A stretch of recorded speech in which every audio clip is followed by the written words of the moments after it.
quando há um vazamento de fluido refrigerante, o pessoal muitas vezes, alguns técnicos sabem que é necessário fazer toda a troca do fluido do equipamento, mas muita gente não sabe por quê, tá?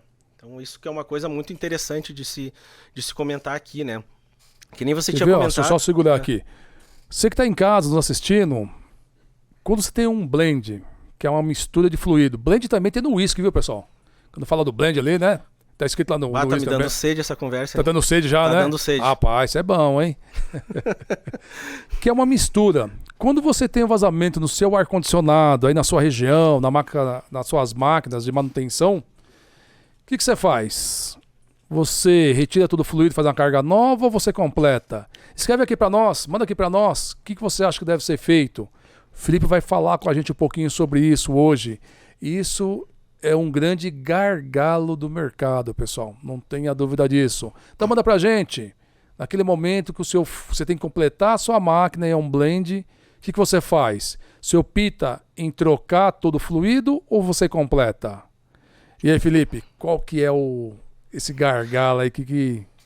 O que acontece, tá, Adriano?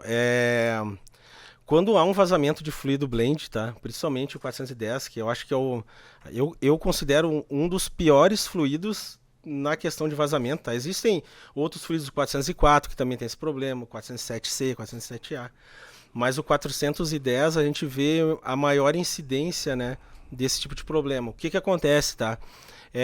Vazou um pouco de fluido de uma máquina, de um split qualquer, tá? Aí a pessoa vai lá, compra um fluido na loja e vai lá fazer uma recarga, né? Porque o pessoal, tô acostumado a trabalhar com R22, o R22 é só da carga, aquele fluido maravilhoso, todo mundo gosta, né? Que é uma mistura pura, que a gente falamos, né? Aquele lá é puro, ele é só um componente, né? Que nem o 134, o R32, o R600, o R290.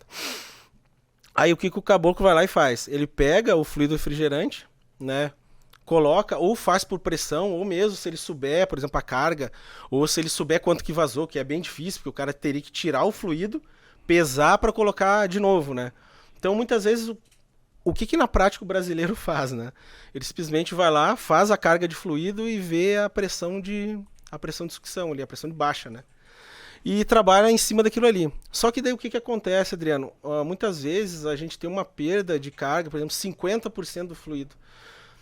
O que acontece? Dependendo de como esse fluido vazar, tá? Se for na fase líquida ou na fase gasosa, ou seja, se ele vazar no evaporador, ou no condensador, ou em alguma solda, ou no meio do caminho, ou perto da válvula de expansão, uma substância, né, da mistura, que é o 125, o R32, ele vai vazar mais do que o outro. O que a gente vai ter? Um desbalanceamento da mistura. Aí os problemas acontecem. Por exemplo, a gente pode ter um vazamento que a gente transformou, em vez de 50% de cada um, a gente pode transformar 60-40, 70-30. E aí o que acontece, Adriano? Quando eu chego com fluido, por melhor que ele seja, ele está dentro da área 700, tudo bonitinho, cheirosinho. Quando eu colocar esse fluido, esse pouco de fluido na proporção correta, a proporção ela não vai voltar a ser 50-50. Com certeza. Ela vai ser 40-60, 35, alguma coisa. E aí o que vai acontecer? Já está desbalanceado lá dentro. Já está desbalanceado e eu não consigo rebalancear ela com essa carga pequena de fluido que eu vou dar. E aí o que acontece? A máquina não dá rendimento. Qual a consequência disso? O técnico acaba colocando a culpa no fluido. Dependendo da marca. Isso acontece mesmo. Coloca a culpa no fluido. Aí o que ele faz, tá? Ele vai na loja onde ele comprou, cara, esse fluido não prestou, não presta. Eu preciso de um fluido, do fluido mais caro que tiver aqui. Ele vai lá, compra o fluido mais caro, retira todo o fluido. Que deveria ter feito a primeira vez. Exatamente. Ele faz o procedimento correto na segunda vez. Ou seja, o fluido que foi utilizado a primeira vez, ele não tem uma segunda chance. Então, pessoal, retira, faz o vácuo como tem que ser feito, faz as boas práticas e faz uma carga por balança, porque ele tirou todo o fluido, ele tem a etiqueta do equipamento.